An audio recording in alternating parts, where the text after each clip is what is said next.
అన్న కేటీఆర్ పై నేరుగా యుద్ధానికి దిగింది ఎమ్మెల్సీ కవిత. బీఆర్ఎస్ లో చోటు చేసుకుంటున్న పరిణామాలపై సంచలన వ్యాఖ్యలు చేసింది.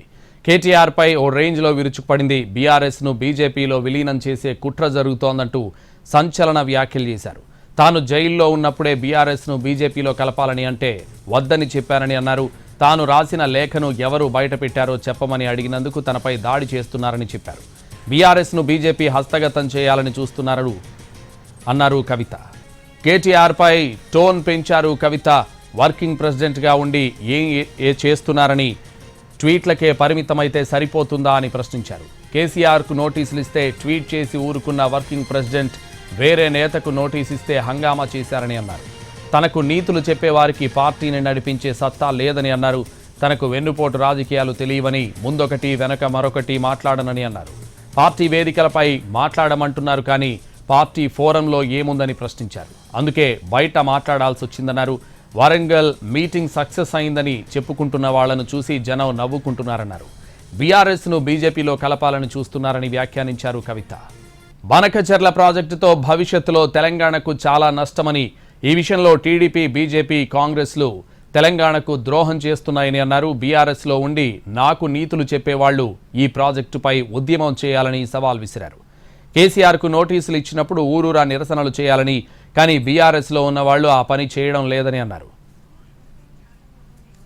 ఇదే విషయానికి సంబంధించి మరింత సమాచారం మా ప్రతినిధి చారి ఫోన్ లైన్ లో అందిస్తారు. చారి, కవిత కొద్దిసేపు క్రితం చేసినటువంటి పిచ్చాడికి సంబంధించి అనేక రకాల అంశాలను ప్రస్తావిస్తూ వచ్చారు. అంతర్గత అంశాలకు సంబంధించినటువంటి వ్యవహారం అంతే కాంగ్రెస్ పార్టీకి సంబంధించినటువంటి అంశం మీద కూడా కొన్ని కామెంట్లు చేశారు. కాంగ్రెస్ పార్టీ మునిగిపోయిన అంటూ కవిత చేసినటువంటి కామెంట్స్ ఇవన్నీ చూస్తే కాంగ్రెస్ పార్టీ ఓవరాల్ గా కవిత ఎపిసోడ్ ని క్షుణ్ణంగా పరిశీలిస్తుంది.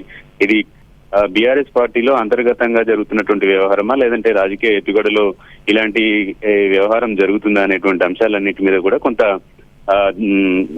క్షుణ్ణంగా పరిశీలిస్తుంది. అయితే ప్రస్తుతం జరుగుతున్నటువంటి వ్యవహారాలు కొద్దిసేపటి క్రితం కవిత చేసినటువంటి కామెంట్స్ ని చూస్తే కాంగ్రెస్ పార్టీ ఈ వ్యవహారానికి సంబంధించి గడిచిన కొద్ది రోజులుగా కవిత కాంగ్రెస్ తో టచ్ లో ఉంది అనేటువంటి అంశాలని కొంత దాని నుంచి డైవర్ట్ చేసేటువంటి ప్రయత్నం జరిగింది అనేటువంటి అంశం కూడా కనపడుతుంది. అయితే మొదటి నుంచి కాంగ్రెస్ పార్టీ పార్లమెంట్ ఎన్నికలతో పాటు అసెంబ్లీ ఎన్నికల్లో కూడా ఇదే అంశాన్ని చెప్తుంది. బీజేపీ లోపాయకారిగా బీఆర్ఎస్, బీజేపీ రెండు కలిసి పనిచేస్తున్నాయనేటువంటి అంశాలన్నింటినీ పదే పదే ఫోకస్ చేస్తూ వచ్చింది కాంగ్రెస్ పార్టీ. ప్రస్తుతం గతంలో లేఖ బయటకు వచ్చినటువంటి సందర్భంలో కూడా కవిత ప్రస్తావించినటువంటి అంశాలు బీజేపీకి మేలు చేస్తున్నాం అనేటువంటి ఇండికేషన్ వెళ్తుందని ఆ లేఖలో ప్రస్తావించారు. ప్రస్తుతం జరిగినటువంటి చిట్ చాట్ లో కూడా బీజేపీలో కలపాలనేటువంటి కుట్రలు జరుగుతున్నాయనేటువంటి అంశాన్ని కూడా ప్రస్తావించినటువంటి నేపథ్యంలో కాంగ్రెస్ నుంచి చెప్తున్నట్టుగా బీఆర్ఎస్, బీజేపీ కలిసి లోపాయకారిగా పనిచేస్తున్నాయనేటువంటి అంశాన్నే పదే పదే ప్రస్తావిస్తున్నటువంటి నేపథ్యంలో